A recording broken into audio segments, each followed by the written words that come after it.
ಮೂಳೆಗಳು ಸಿಕ್ಕಿದೆ. ಸೊ ಇವಾಗ ಏನ್ ಅನ್ಸುತ್ತೆ ಸರ್ ನಿಮ್ಗೆ, ಇದು ಪ್ರಕರಣಕ್ಕೆ ಏನಾರ ಟ್ವಿಸ್ಟ್ ಸಿಕ್ಕಿದ್ಯಾ? ನಂಬಿಕೆ ಇದೆಯಾ ಸರ್ ಇದ್ರ ಮೇಲೆ? ನಂಬಿಕೆ ಬಂತ? ನಂಬಿಕೆ ಇದೆ ಸರ್, ಟ್ವಿಸ್ಟ್ ಸಿಕ್ಕಿದೆ. ಹೌದು, ಇದೆಲ್ಲ ನಡೀತಾ ಇರೋದು ಏನಂದ್ರೆ ಒಳ್ಳೊಳಗೆ ಕೈವಾಡಗಳು ಇರ್ತಾವಲ್ಲ, ಧರ್ಮಸ್ಥಳದ್ದು ಅವ್ರವ್ರ ಹೆಸರುಗಳು ಎಲ್ರಿಗೂ ಗೊತ್ತಿರೋ ಪ್ರಕಾರ. ಮುಂದೆ ನಿಂತು ಏನಿದೆ ಇದ್ರ ಹೆಣ್ಮಕ್ಳ ಮೇಲೆ ಆಗಿರೋಂಥ ಅನ್ಯಾಯದ ಬಗ್ಗೆ ಸ್ವಲ್ಪ ಅವರು ನೋಡಿದ್ರೆ ಮುಂದಕ್ಕೆ ಈ ಥರದ್ದು ಯಾವುದೇ ರೀತಿ ಆಗಲ್ಲ. ಜನಗಳಿಗೆ ಒಳ್ಳೇದಾಗುತ್ತೆ, ಹೆಣ್ಮಕ್ಳಿಗೆ ಎಸ್ಪೆಷಲಿ ಹೆಣ್ಮಕ್ಳಿಗೆ ಇದಾಗುತ್ತೆ. ಮುಂಚೆ ಇದೇ ತರ CBI ಅವ್ರು ಬಂದ್ರು, ಸೌಜನ್ಯ ಕೇಸಲ್ಲೇ ನೋಡಿರ್ಬೋದು ನೀವು. ಸೊ ಅಲ್ಲೂ ಯಾವ್ದು ಸಾಕ್ಷಿಗಳು ಸಿಗ್ಲಿಲ್ಲ, ಕೊನೆ ಕೇಸೇ ಬಿಟ್ಬಿಟ್ರು. ಅದೇ ತರ ಆಗುತ್ತೆ ಅನ್ಸುತ್ತಾ, ಅಥವಾ ಇದು ಖಂಡಿತವಾಗ್ಲಿ ಸರ್ ನ್ಯಾಯ ಸಿಗುತ್ತೆ ಅನ್ಸುತ್ತಾ? ಸರ್ ನ್ಯಾಯ ಸಿಗಬೇಕು ಅಂದರೆ first of all government correct ಆಗಿರ್ಬೇಕು ಸರ್. ನಮ್ಗೇನಂದ್ರೆ 50-50 ಇದೆ. ಯಾಕಂದರೆ ಇದು SITಗೆ ತನಿಖೆಗೆ ವಹಿಸೋಂಥ ಅವಶ್ಯಕತೆನೇ ಇರಲಿಲ್ಲ. ಗೌರ್ಮೆಂಟ್ ಕರೆಕ್ಟಾಗಿ ಇದ್ದಿದ್ರೆ ಇದನ್ನು 10 ವರ್ಷದ ಹಿಂದೆನೇ ಪ್ರಾಬ್ಲಮ್ಗಳನ್ನ, ಇವಾಗ ಆಗಿರೋ ಕೊಲೆ ಕೇಸ್ಗಳು ಎಲ್ಲ ಕೊಲೆ ಅಂತಲೇ ಎಲ್ಲರೂ ಹೇಳ್ತಾ ಇರೋದು, ಗೊತ್ತಿರೋದೇ ಕೊಲೆ ಥರನೇ ಇರೋದು ಅದು. ಗೌರ್ಮೆಂಟು ಇದನ್ನು 10 ವರ್ಷದ ಹಿಂದೆನೇ ಅದನ್ನು ಏನು ನಡೆದಿದೆ ಕರೆಕ್ಟಾಗಿ ಅದನ್ನು ತನಿಖೆ ನಡೆಸಿ ಅದನ್ನು ಯಾರು ಮಾಡಿದ್ದಾರೆ ಅವ್ರ ಮೇಲೆ ಆ್ಯಕ್ಷನ್ ತಗೊಂಡಿದ್ರೆ ಇಲ್ಲಿವರೆಗೂ ಇಲ್ಲಿ SITಗೆ ಹೋಗೋದೇ ಆಗಲಿ, CBIಗೆ ಹೋಗೋದೇ ಆಗಲಿ ಅವಶ್ಯಕತೆನೇ ಇರಲಿಲ್ಲ. ಬಟ್ ಆದರೆ ಗೌರ್ಮೆಂಟೇ ಕರೆಕ್ಟಾಗಿಲ್ವಲ್ಲ ಸರ್. ಎಲ್ಲಿ ಸರ್ 13 ವರ್ಷ ಆಯಿತು, ಸೌಜನ್ಯನ ಹುಡುಗಿಗೆ ನ್ಯಾಯನೇ ಸಿಕ್ಕಿಲ್ಲ ನೋಡಿ ಇನ್ನೂ. ಹೌದು, ಅದು ಹೆಂಗೆ ಅಂದರೆ ಸರ್ ಅದನ್ನೇ ಎಷ್ಟು ಹೇಳಿದ್ರು ಜನಗಳು ಎಚ್ಚೆತ್ಕೋತಾರೆ, ಜನಗಳು ಅದ್ರ ಬಗ್ಗೆ ಮಾತಾಡ್ತಾರೆ.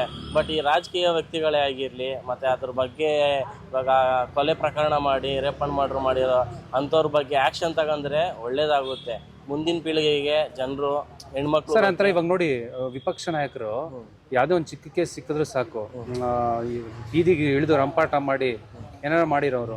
ಬಟ್ ಈ ಸೌಜನ್ಯ ಕೇಸಲ್ಲಿ ಅಥವಾ ಧರ್ಮಸ್ಥಳದ ಕೇಸಲ್ಲಿ ವಿರೋಧ ಪಕ್ಷದವ್ರು ಯಾರು ಒಬ್ರು ಕೂಡ ಪ್ರತಿಭಟನೆ ಮಾಡಿಲ್ಲ, ಅದ್ರ ಬಗ್ಗೆ ಮಾತಾಡಲಿಲ್ಲ. ಇದನ್ನ ನೋಡಿದ್ರೆ ಏನನ್ಸುತ್ತೆ ಸರ್ ನಿಮ್ಗೆ?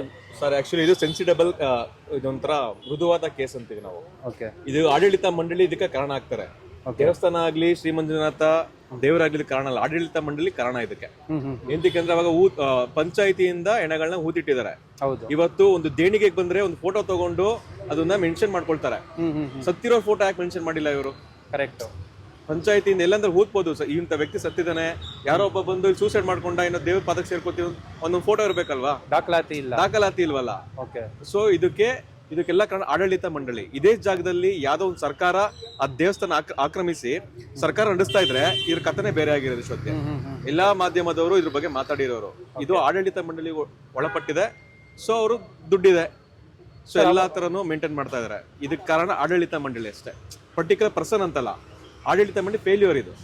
ಸರ್ ಇವಾಗ ಸಾಕ್ಷಿ ಸಿಕ್ಕಿದೆ ಅಲ್ವಾ ಸರ್? ಸೊ ಈ ತರ ಒಂದು ಹೇಳಿ ಏನಾರ ಅದನ್ನ ಕೇಸ್ನ ಮುಚ್ಚಾಕುವಂತ ಸಾಧ್ಯತೆ ಇದೆಯಾ? ಇವಾಗ ಎಷ್ಟೋ ಸಿಗುತ್ತೆ, ಇವಾಗ ಪ್ರೂಫ್ ಸಿಕ್ಕಿದೆ. ಎಷ್ಟೋ ವರ್ಷಗಳಾದ್ಮೇಲೆ ಒಬ್ಬೊಬ್ಬರೇ ಈಚೆ ಬರ್ತಾ ಇದಾರೆ. ಆಗ್ಬೇಕಲ್ಲ, ಫಾರೆನ್ಸಿಕ್ ಬಂದಿದ್ದಾರೆ, ಅದೆಲ್ಲ ಎಂಕ್ವೈರಿ ಆಗ್ಬೇಕು, ಮುಂದೆ ಗೊತ್ತಾಗುತ್ತೆ, ಕಾದ್ ನೋಡ್ಬೇಕಷ್ಟೇ. ಕೆಲವರು ಹೇಳ್ತಾರೆ ಭೀಮಾ ತುಂಬಾ ತಡವಾಗಿ ಬಂದ, ಮುಂಚೆನೇ ಅವ್ನು ಈ ತರ ಧೈರ್ಯ ಮಾಡಿ ಬಂದಿದ್ರೆ ಇಷ್ಟೊತ್ತಿಗೆ ಆ ತರ ಕೊಲೆಗಳು ನಡೀತಾ ಇರಲಿಲ್ಲ. ಸರ್ ಇಲ್ಲಿ ರೋಡಲ್ಲಿ ಏನೋ ಸಣ್ಣ ಗಲಾಟೆ ಆದ್ರೆ ಯಾರು ಬರಲ್ಲ, ಅದು 200-300 ಕೊಲೆ ಅಂತಾರೆ. ಸೊ ಬರ್ಬೇಕಾದ್ರೆ ಧೈರ್ಯ ಬೇಕಲ್ವಾ? ಕರೆಕ್ಟ್. ಸೊ ಅದರಿಂದ ಈಗ ಬಂದಿದ್ದಾರೆ, ನೋಡ್ಬೇಕು ಏನಾಗುತ್ತೆ ಅಂತ. ಅದು ಯಾವ್ದೇ ರೀತಿಯ ರಾಜಕೀಯ ಒಳಗ್ ಪಡೆದೇ ಇದ್ರೆ ಚೆನ್ನಾಗಿರುತ್ತೆ. ಬಟ್ ಆಡಳಿತ ಮಂಡಳಿ ಫೇಲ್ಯೂರ್ ಅಷ್ಟೇ. ಏನೇ ಇದು ಆಡಳಿತ ಮಂಡಳಿ ಕಾರಣ. ಈಗ ಹೆಂಗೆ ಒಂದು ಸರ್ಕಾರ ಆಕ್ರಮಿತಲ್ಲಿ ಫೇಲ್ಯೂರ್ ಆಯ್ತು, ಸರ್ಕಾರ ಹೇಗೆ ಕಾರಣ ಆಗುತ್ತೆ, ಇದು ಆಡಳಿತ ಮಂಡಳಿ ಫೇಲ್ಯೂರ್ ಇದು. ಸೊ ಸರಿ ನಡೆಸಿಲ್ಲ ಅಷ್ಟೇ, ದಾಖಲಾತಿ ಇಟ್ಕೊಂಡಿಲ್ಲ, ಒಂದು ಫೋಟೋ ಇಲ್ಲ ಅಂದ್ರೆ ಹೇಗೆ?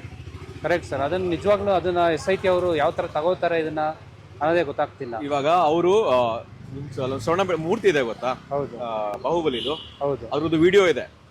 ಮೂರ್ತಿ ಕೆತ್ತನೆದು ಒಂದು ಟ್ರಾಲಿ ಮಾಡಿದ್ದಾರೆ. ಆಗಿನ ಕಾಲದಲ್ಲೇ ಅದೆಲ್ಲ ಫೆಸಿಲಿಟೀಸ್ ಇತ್ತು ಅಂದಾಗ ಸತ್ತಿರೋದು ಒಂದು ಫೋಟೋಗ್ರಾಫ್ ತಗೊಳಕ್ ಆಗ್ತಿರಲ್ವ ಅವ್ರ ಕೈಲಿ, ಆಡಳಿತ ಮಂಡಳಿ ಕೈಲಿ. ಸೊ ಇದು ಫೇಲ್ಯೂರ್. ಏನೋ ಇದೆ ಬಟ್ ಬರುತ್ತೆ ಈಚೆ. ಫಸ್ಟ್ ಅವಾಗಿನ ಕಾಲದ ಪೊಲೀಸ್ ಅವ್ರನ್ನ ಎಂಕ್ವೈರಿ ಮಾಡಬೇಕು, ಯಾರು ಇದವ್ರನ್ನ ಎಂಕ್ವೈರಿ ಮಾಡಿದಾಗ ಗೊತ್ತಾಗ್ಬಿಡುತ್ತೆ. ಬಟ್ 3rd ಡಿಗ್ರಿ ಟ್ರೀಟ್ಮೆಂಟ್ ಕೊಟ್ಟಾಗಲೇ ಗೊತ್ತಾಗೋದು ಪೊಲೀಸ್ಗೂ ಕೂಡ. ಬಟ್ ಅಲ್ಲಿ ಏನಾಗುತ್ತೆ ಅಂದ್ರೆ ಇವಾಗ ಸರ್ಕಾರದವರೇ ಪೊಲೀಸ್ ಅವ್ರ ಮೇಲೆ ಕೆಟ್ಟ ಅಭಿಪ್ರಾಯ ಬರುತ್ತೆ ಅಂತ ಹೇಳ್ಬಿಟ್ಟು ಅದನ್ನ ಇದು ಕಾಮನ್. ಇದು ಪ್ರಜಾಪ್ರಭುತ್ವ, ಇಂಡಿಯಾ, ಎಲ್ಲಾನು ನಡೆಯುತ್ತೆ. ಫಸ್ಟ್ ಜನ ಸರಿ ಇಲ್ಲ ಅಷ್ಟೇ. ವೋಟ್ ಹಾಕಕ್ಕಿಂತ ಮುಂಚೆ ಏನಾನ ವೋಟ್ ಹಾಕ್ಬಿಟ್ಟು ಇವಾಗ ಅವ್ರು ಹೇಳ್ದಂಗೆ ನಾವು ಕೇಳ್ಬೇಕಷ್ಟೇ. ಏನ್ ಹೇಳಿದ್ರು ಜನ ಇವಾಗ ಬಿಸಿ ಶೆಡ್ಯೂಲ್ ಸರ್, ಜನಕ್ಕೆ ಬೇಕಾಗಿ ಎಂಟರ್ಟೈನ್ಮೆಂಟ್ ಅಷ್ಟೇ. ಬಟ್ ಆದ್ರೂ ನಮ್ಮ ಸೊಸೈಟಿಯಲ್ಲಿ ಯೂತ್ಸ್ ಇದ್ರ ಬಗ್ಗೆ ಎಲ್ಲ ತುಂಬಾ ಆಲೋಚನೆ ಮಾಡ್ತಾ ಇದಾರೆ ಸರ್. ಹೌದು, ಈಗ ಯೂತ್ಸ್ ಈಗ ಆಲೋಚನೆ ಮಾಡ್ತಿರೋದು 1997 ಮೇಲೆ ಯಾರು ಹುಟ್ಟಿದಾರೆ ಅವರೇ ಯೋಚನೆ ಮಾಡ್ತಿರೋದು. ಅದ್ರ ಒಳ್ಳೆ ಇರೋರೆಲ್ಲ ಅದು ಅಡಿಕ್ಟ್ ಆಗ್ಬಿಟ್ಟಿದ್ದಾರೆ ಡೈಲಿ ರೊಟೀನ್ಗೆ. ಇದೆಲ್ಲ ಅವರು ಜಸ್ಟ್ ಹೇಗೆ ಅಂದ್ರೆ ಇನ್ಸ್ಟಾಗ್ರಾಮ್ ಅಲ್ಲಿ ನೋಡಕ್ಕೆ ಅದ್ರ ಬಗ್ಗೆ 4 ಜನ ಮಾತಾಡಿ ಅಲ್ಲೇ ಬಿಟ್ಬಿಡ್ತಾರೆ, ಕ್ಯಾರಿ ಫಾರ್ವರ್ಡ್ ಮಾಡಲ್ಲ. ಯೂತ್ ಇದನ್ನ ಕ್ಯಾರಿ ಫಾರ್ವರ್ಡ್ ಮಾಡ್ತಾ ಇರೋದು. ಯಾಕಂದ್ರೆ ಗೌರ್ಮೆಂಟ್ ಎಲ್ಲ ಬಿಸಿ ಶೆಡ್ಯೂಲ್ ಮಾಡಿಟ್ಟಿದ್ದಾರೆ. ಎಲ್ಲರೂ ಕೆಲಸ ದುಡಿ, ಲೋನ್ ಕಟ್ಟು, EMI ಕಟ್ಟು, ಆ ಥರ. ಕರೆಕ್ಟ್. 1990 ಯಾರು 2000 ಮೇಲೆ ಯಾರು ಇದ್ದಾರೆ ಅವರೇ ಇವಾಗ ಹುಟ್ಟಿರೋರ ಇವಾಗ ಮೀನ್ಸ್ ನೋಡಿ, ಪ್ರಕರಣನು ಮತ್ತೆ ರಿಓಪನ್ ಆಗಿದೆ ಯೂಟ್ಸ್ ಇಂದ, ಯೂಟ್ಯೂಬ್ ಚಾನಲ್ ಇಂದ. ಹೌದು ಸರ್, ಮೀಡಿಯಾ ಚಾನಲ್ ಗಳಿಂದ ಯಾರಿಂದಲೂ ಆಗಿಲ್ಲ. ಖಂಡಿತ. ಈಗ ಇದೊಂದೇ ಅಂತಲ್ಲ, ಫ್ಯೂಚರ್ ಇನ್ನೊಂದು 10 ವರ್ಷ ಅಷ್ಟೇ. 10 ವರ್ಷ ಆದ್ಮೇಲೆ ಒಂದು ದೇಶ ದಿವಾಳಿ ಆಗುತ್ತೆ, ಇಲ್ಲೇ ಈ ತರ ಕೇಸ್ಗಳು ಜಾಸ್ತಿ ಆಗುತ್ತೆ ಅಷ್ಟೇ.